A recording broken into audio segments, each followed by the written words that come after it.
নমস্কার, Anita's kitchen with village ফুডে আর একটা নতুন ব্লগে আপনাদের সবাইকে স্বাগত।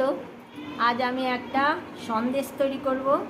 এটা উৎসবে কোনো অনুষ্ঠানে এই সন্দেশটা দিলে ভালো লাগে, আর ঠাকুরের ভোগেও এই সন্দেশটা দিতে পারেন। তাই আপনারা প্রথম থেকে শেষ পর্যন্ত এই আমি যে করছি সন্দেশটা দেখবেন। চলুন। সন্দেশটা করার জন্য আগের থেকে জাল দিয়ে রেখে দিয়েছিলাম। এই দুধটা ঢেলে দিলাম।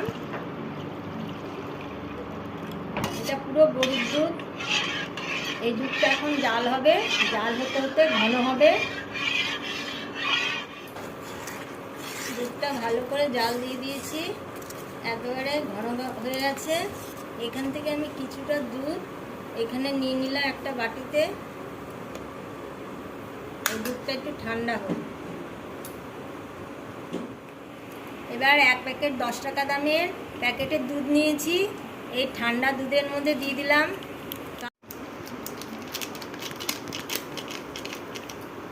এই আমুল দুধটা দিয়ে দিলাম এর মধ্যে দিয়ে গুলিয়ে দিচ্ছি, কারণ ওইটা ডাইরেক্ট দিয়ে দিই একদম দলা দলা পাকিয়ে যাবে।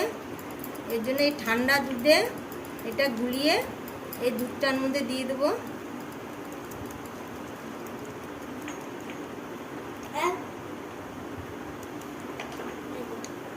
হয়ে গেছে, এবার দুধটার মধ্যে দিয়ে দিলাম।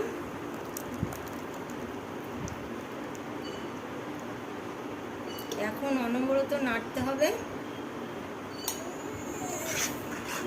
তলায় লেগে যাওয়ার ভয় আছে।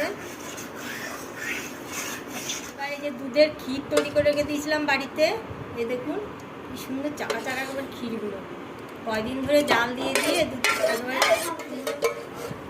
পুরোটা দিয়ে দিলাম। সন্দেশটা যত ক্ষীর হবে ততই ভালো হবে।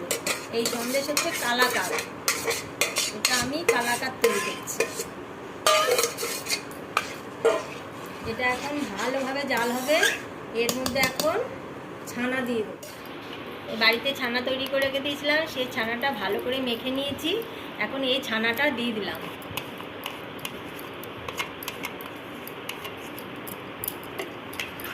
এবার ভালো করে নাড়তে হবে, তা না হলে নিচে লেগে যাবে। নিচে লেগে গেলে এই সন্দেশটা ভালো লাগবে না। এবার চিনি দিয়ে দিলাম, পরিমাণ মতন চিনি দিয়ে দিচ্ছি। যারা অল্প চিনি খান তারা অল্প দেবেন। এবার এলাচ গুঁড়ো দিয়ে দিলাম। এলাচ গুঁড়ো দিলে গন্ধটাও ভালো লাগবে। এই যে অনবরত এভাবে নাড়তে হবে, তা নাহলে নিচে লেগে যাবে। অনেকটা হয়ে গেছে, আর একটু শুকালেই নামিয়ে ফেলবো। ঠান্ডা হলে বেশ শক্ত হবে। নিভিয়ে অফ করে আমি একটু জাল দিয়ে নিয়ে আর একটু ঘি দিয়ে দেবো। এবার একটু ঘি দিয়ে দিচ্ছি, অল্প করে ঘি দিয়ে দেবো।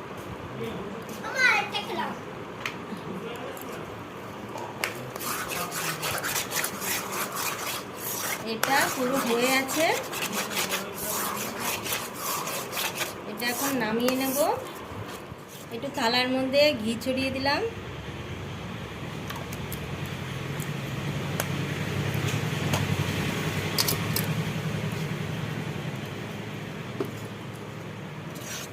এবার এই সন্দেশটা এখানে ঢেলে নিলাম।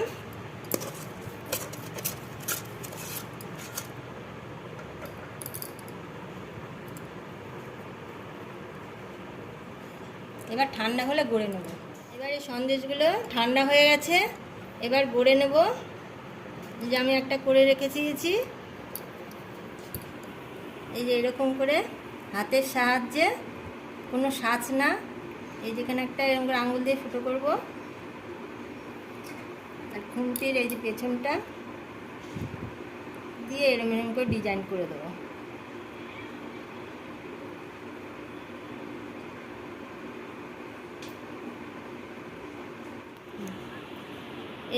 এবার হচ্ছে এই যে কিশমিশ নিয়েছি, কিশমিশটা অর্ধেক করে দিয়েছি, দিয়ে এই মাঝখানে দিয়ে দিলাম।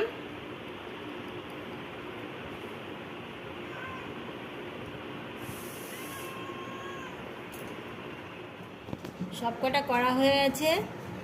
আপনারা আমার এই ভিডিওটা প্রথম থেকে শেষ পর্যন্ত দেখবেন, দেখে আপনাদের ভালো লাগলে লাইক কমেন্ট আর সবার সাথে শেয়ার করবেন। আর যারা নতুন তারা অবশ্য করে আমার চ্যানেলটাকে সাবস্ক্রাইব করে দেবেন। নতুন নতুন রান্নার আপডেট পাওয়ার জন্য পাশে থাকা বেল আইকনটি অবশ্য করে প্রেস করে দেবেন। এটা আপনারা ঠাকুরের ভোগে দিতে পারবেন, কোনো পুজো টুজো করলে পরে এরকম সন্দেশ বানিয়ে দিতে পারবেন।